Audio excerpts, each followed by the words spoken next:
Well, good morning. Sorry about the background noise. Got the rock tumbler over there tumbling some 44 caliber. Oh, that's an ugly one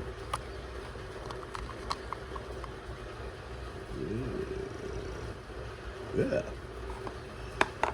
Round balls. These were some that my dad had cast at some point before he died. There were some imperfect ones in there. I tumbled them all night. And a little bit of graphite, but anyway, that's going to be some future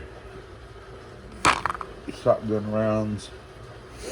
I do have a Walker black powder pistol, but I bought some ammunition for it, so I just may just shoot these out of a shotgun. Anyway, so y'all watched the last video of me casting these socket slugs that I made.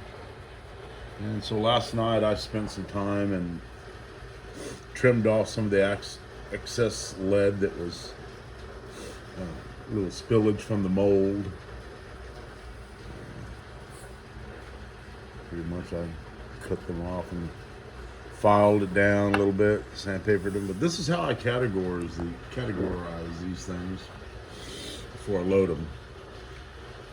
This is just the first weighing of them. These are all in grains, so from 592 to 381, 580. 580 grains. I think some of that might have to do with some of the different lead that I was melting. There was a time where I had to switch to some other lead that I had, and maybe this other lead was a little bit heavier.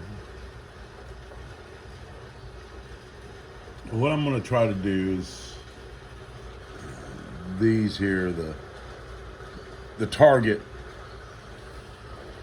rounds, the 590s.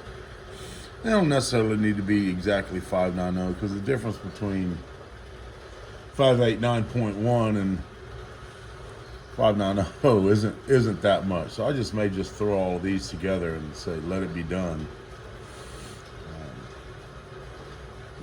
So that's not a big difference, and we're not shooting 1,000 yards. And these were a little bit lighter. I'll probably try to trim these up a little bit, maybe drop out the low one and drop out the high one, and then just kind of work my way through the rest of them. And again, this slug mold probably needs a little bit more attention. You know, again, this is the first prototype. I expected it to have some imperfections.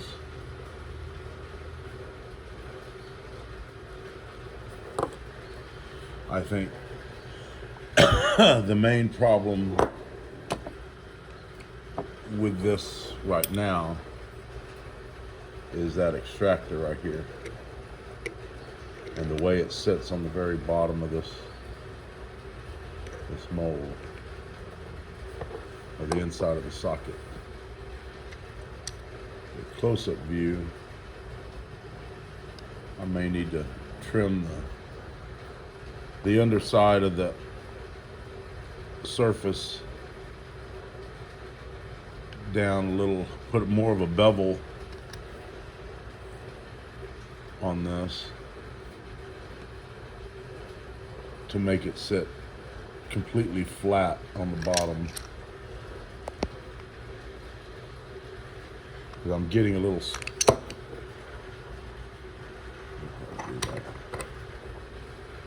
I'm getting spillage past this that's creeping underneath.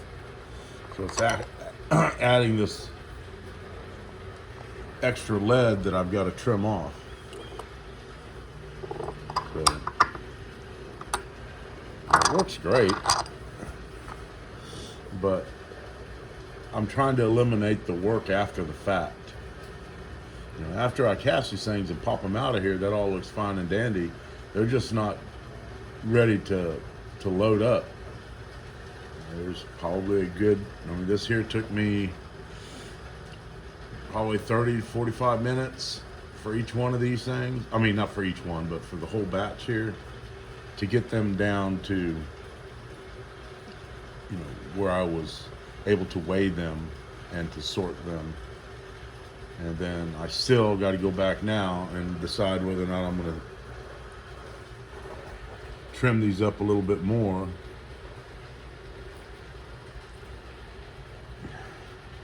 To make them right. And the way I do that is for the initial trimming, I'll get some scissors and snip off the lead. But then to finish them off, I take this and I put it on a good flat surface. I've got also a piece of sheet metal that's really flat. And I set them on here, and I'll just take these and start rubbing them on the bottom. But that gives out some a lot of lead dust that I don't really care for. Anyway, that's how I sort these things out. Kind of a labor of love. All right, adios, guys. Y'all have a great rest of the week.